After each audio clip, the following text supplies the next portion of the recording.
Politique, économie, environnement, on en parle dans Libre et Égaux, le podcast de Sylvain Bermond. Ce quinquennat sera écologique ou ne sera pas, clamé avec emphase Emmanuel Macron à Marseille lors de son discours de l'entre-deux-tours. Les promesses, dit-on, n'engagent que ceux qui les croient. Le scepticisme est donc de mise pour nous qui avions vu François Hollande déclarer la guerre à la finance, puis déposer les armes sans avoir combattu. S'il voulait nous convaincre de la réalité de sa transformation, le locataire de l'Élysée pourrait tout simplement proposer au Parlement d'abolir les avantages fiscaux stupéfiants dont bénéficient les trajets en avion. L'enjeu est de taille, car l'avion est le moyen de transport le plus polluant. Conscients de cela, les Suédois ont même inventé un mot qui traduit un phénomène de société en pleine croissance. C'est le flygskam, la honte de voler.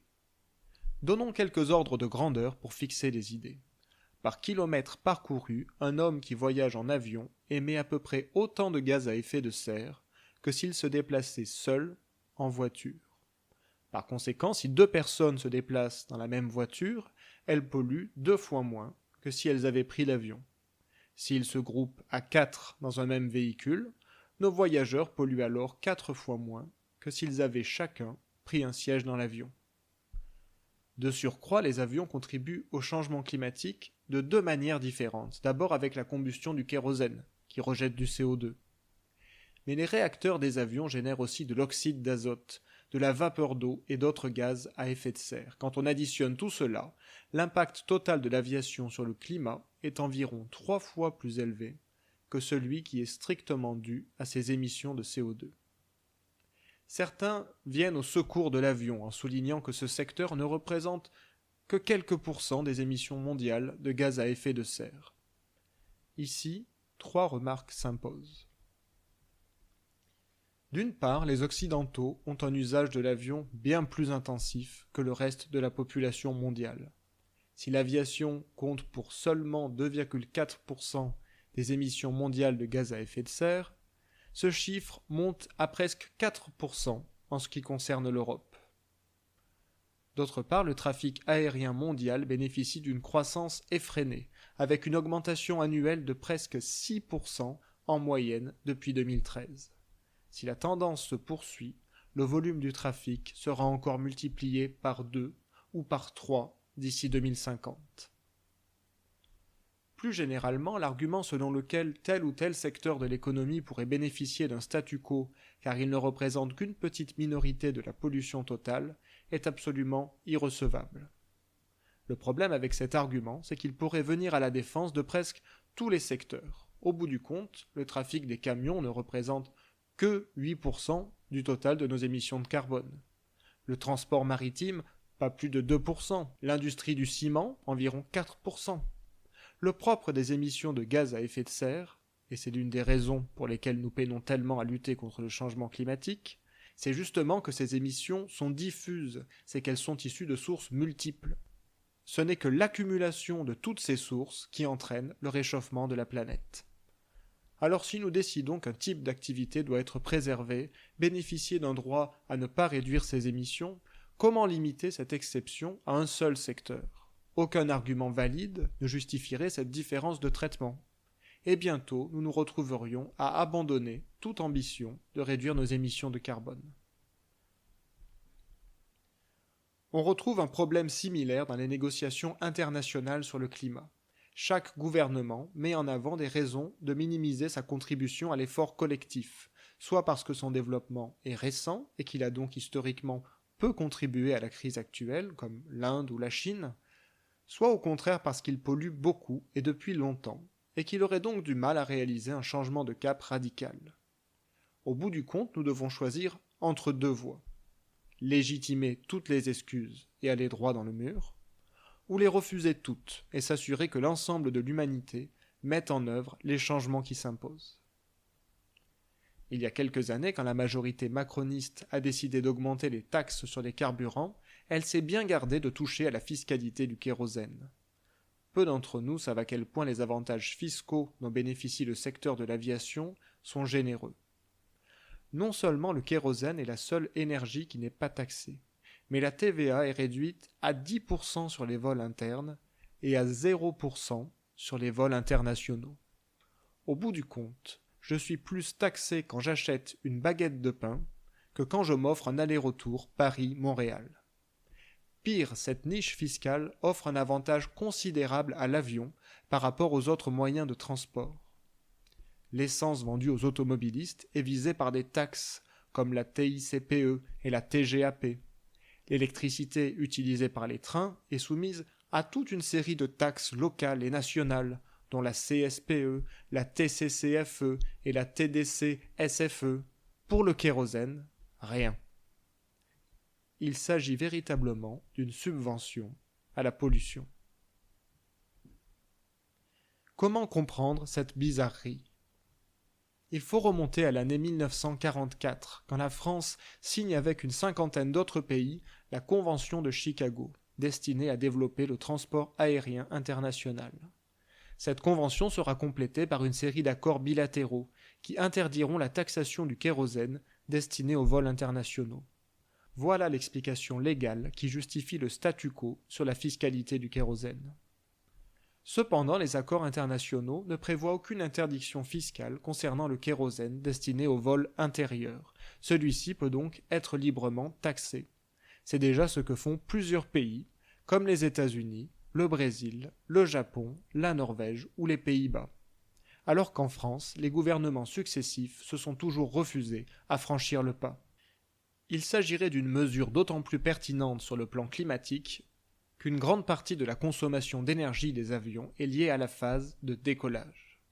En effet, les réacteurs de l'appareil doivent fournir un effort particulier pour atteindre la vitesse de croisière et monter en altitude, notamment du fait de la résistance de l'air qui est bien plus importante lorsque l'avion est encore près du sol.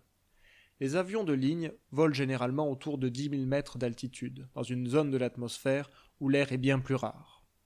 Par conséquent, dans le cas d'un vol intérieur, prenons l'exemple d'un Paris-Nice qui dure 1h25, une part très importante du trajet est effectuée à basse altitude, ce qui confronte l'appareil à une forte résistance de l'air et réduit considérablement l'efficacité de la dépense d'énergie sur l'ensemble du vol. A contrario, pour un vol France-Thaïlande qui dure plus de 11 heures, le carburant dépensé lors de la phase de décollage ne représente qu'une petite partie de la consommation totale du trajet.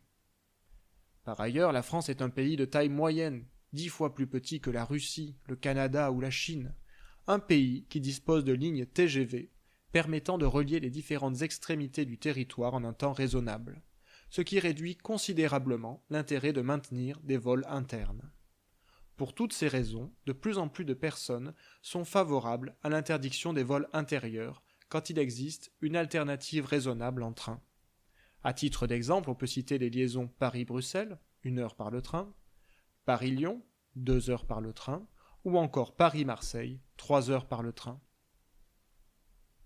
Plus généralement, l'application de taxes sur le kérosène, ainsi que de la TVA à taux normal sur tous les billets d'avion, devrait contribuer à détourner une partie des voyageurs de ce mode de transport. Mais il importe également de développer les alternatives. Actuellement, il est très malaisé de se déplacer en Europe par le train, car les opérateurs nationaux sont peu coordonnés. Non seulement les prix sont élevés, mais la recherche d'un billet peut s'avérer compliquée et la durée des trajets reste dissuasive. Il est nécessaire que la puissance publique européenne pousse les opérateurs à travailler main dans la main pour mettre en place des liaisons ferroviaires efficaces, fiables et rapides.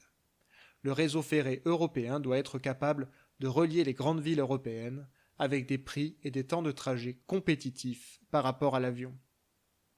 Cela implique aussi d'augmenter le nombre de trains de nuit et d'offrir aux clients la possibilité d'acheter leurs billets en toute simplicité et en toute confiance. En jouant à la fois sur le prix et sur la qualité, on peut raisonnablement espérer que de nombreux voyageurs délaisseront l'avion pour le train, réduisant ainsi considérablement les émissions de carbone dues au déplacement sur notre continent.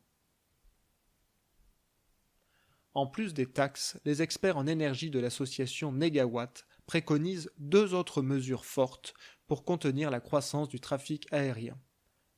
L'interdiction des projets d'extension d'aéroports, ainsi que l'interdiction de la publicité en faveur de l'avion. En effet, si nous décidons collectivement que l'avion est un mode de déplacement qui devrait être moins utilisé, Il serait absurde de laisser les compagnies aériennes diffuser des publicités qui ont pour but d'accroître la demande de transports polluants. Pour atteindre la neutralité carbone en 2050, la diminution du trafic aérien est inévitable.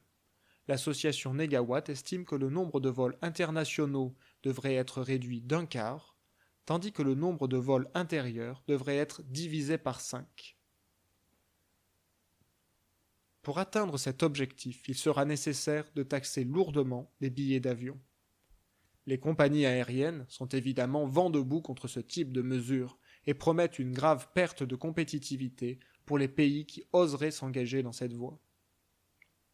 Si on peut juger de tels avertissements tout à fait excessifs, c'est aussi parce que les expériences menées jusqu'ici ont eu des résultats rassurants.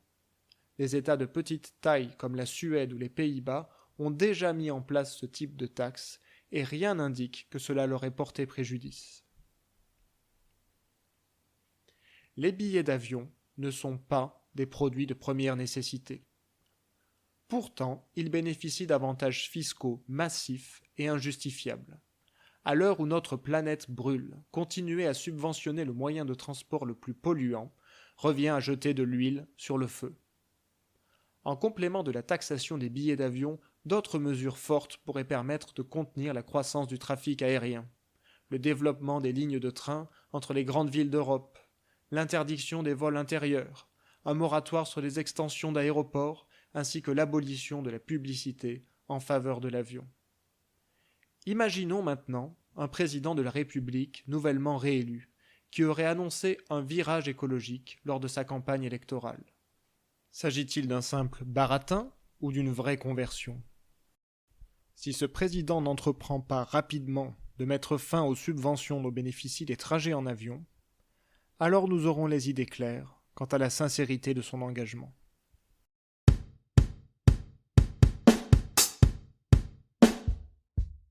C'était Libre et Égaux, le podcast de Sylvain Bermond. N'hésitez pas à vous rendre sur mon site sylvain-bermond.fr pour découvrir mes autres publications. À bientôt!